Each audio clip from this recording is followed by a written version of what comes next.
Hi everyone, my name is Suzanne and I'm a Chinese metaphysics master in Hong Kong. Today let's talk about romance and specifically about how you can check what the core needs of your partner are with Bazi. Now, a lot of times I get asked by clients how they can they can fulfill the needs of their romantic partner better, or how they can even know about the needs, especially if you're with someone who is not so outspoken, who keeps to themselves and doesn't really like to talk about their feelings and their inner needs and requirements. So in a case like that, you can actually use Bazi to determine what it really is that your partner needs at his or her core. Now, the first thing you need to do is to plot your partner's Bazi chart. So you can go to this link here, this URL. I will also post it in the notes to this video. So go to this URL and key in your partner's date and time of birth. And then you will get a very, very complicated looking Chinese astrology chart. For those of you who are very, very new to this, don't get confused, don't panic. It's okay. Just scroll all the way down until you see this graphic here. And this is at the bottom of the chart on the left-hand side, and it's called the 5 structures. Yeah, so it's fairly easy to determine. So you will see this here at the bottom of the Bazi chart on the left-hand side. Now, we are only concerned with the diagram here that is in light beige. Yeah, don't look at the purple one. This is used for a different type of analysis. So we are only concerned with this beige type of diagram here. Yeah. And what you need to look for is where it spikes, yeah, which is the strongest element. Yeah, you will see here you have fire, wood, water, metal, and earth. And for each person, these are associated with a particular terminology. So it could be either wealth or output or companion or resource or influence, one of those. So what you need to do is look at your partner's natal diagram here and check which one is the strongest. So this one here is at 100%. So the wealth element is at 100%. Don't confuse this with thinking, oh, this may be a very wealthy person. It has nothing to do with that at all. It's called the wealth element, but it doesn't actually mean that you are wealthy. So here in this particular example, we see the wealth element here at 100%. The influence element here is at 80, as you can see. Then here the resource element is at a 0. Here we've got 40% for the water element, the companion, and then the output here is also at 40. So clearly we are looking at the wealth element as the strongest element. Now, in some cases, you may have 2 elements that are equally as strong. Yeah, they may both be at 100% or both be at 80%. So in that case, take note of both. Yeah, so the strongest, and then just mark down whether it's wealth, influence, resource, companion, or output. You don't need to know the actual element in terms of fire, water, earth, and so on. Just note down the keyword: wealth, output, influence, resource, or companion, right? So once you've done that, this is then what your partner needs. So if the wealth element is the strongest element, what your partner's core need is security in a relationship. Yeah, the partner needs to feel safe and secure within the relationship, and needs to feel that there is an element of control there. So he or she wants to be in control of at least certain aspects in the relationship. It does not mean that they want to be a control freak, but they need to feel that they have a certain amount of control over how the relationship is going. Yeah, but ultimately what they seek is safety and security.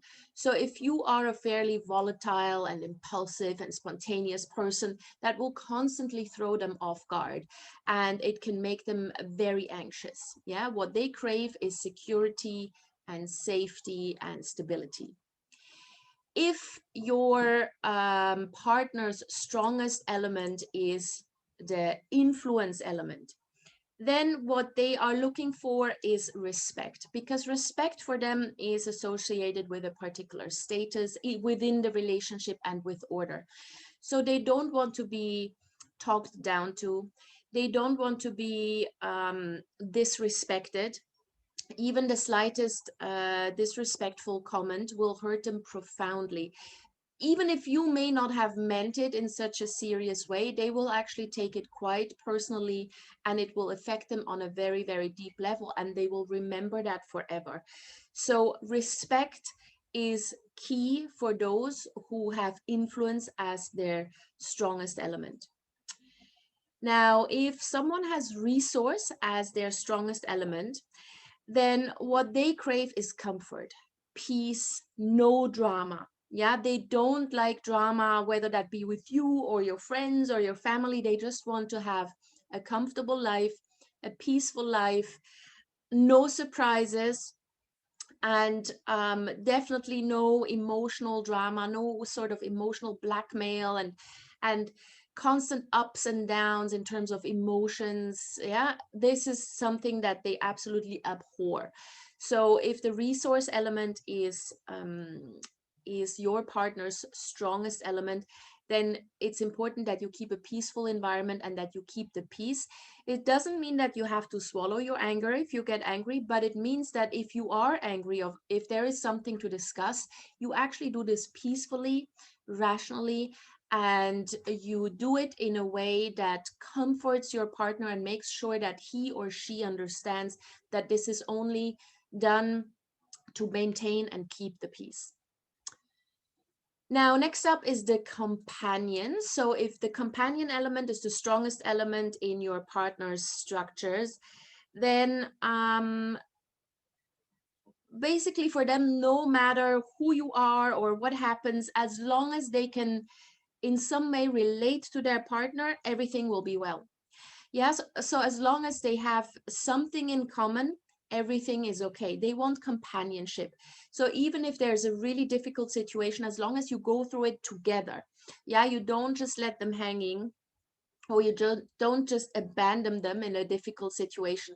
As long as you can do things together, whether that's the good thing or the bad things, they will be fine. They also like things fairly easy, so don't string them along, don't play hard to get. They will lose interest. They want something that is easy.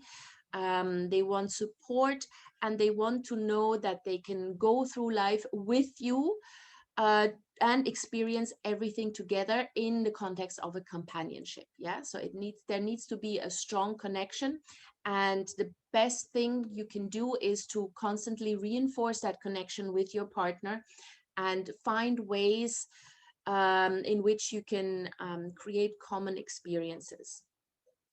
And lastly, we've got the output element. So if the output element is the strongest, then they are looking for growth within the relationship. So there needs to be a plan for the future, and everything kind of needs to be mapped out. They need to know exactly where this relationship is going. And as long as they know that, they will be fine. They will feel safe in the relationship, but they need to know that there is an aspect of growth to the relationship, that it's not just sort of randomly bumbling along. They need to know, okay, so where are we going to be together in 5 years' time? What's our plan? How are we going to structure our lives together? So the aspect of growth is really important. And they also like intellect. Yeah, they appreciate intelligence, and they appreciate intellectual exchanges. So if you have no interest at all in ever learning anything, in ever growing yourself, they may get bored of you very, very quickly, because they like an intelligent exchange. So that is pretty much how you can determine the needs of your partners in a relationship. So have a look at what you can do for your partner or with your partner. And please do leave a comment in the chat if you like this video. Subscribe and follow for updates, and let me know if you have any questions, and I will see you in the next video.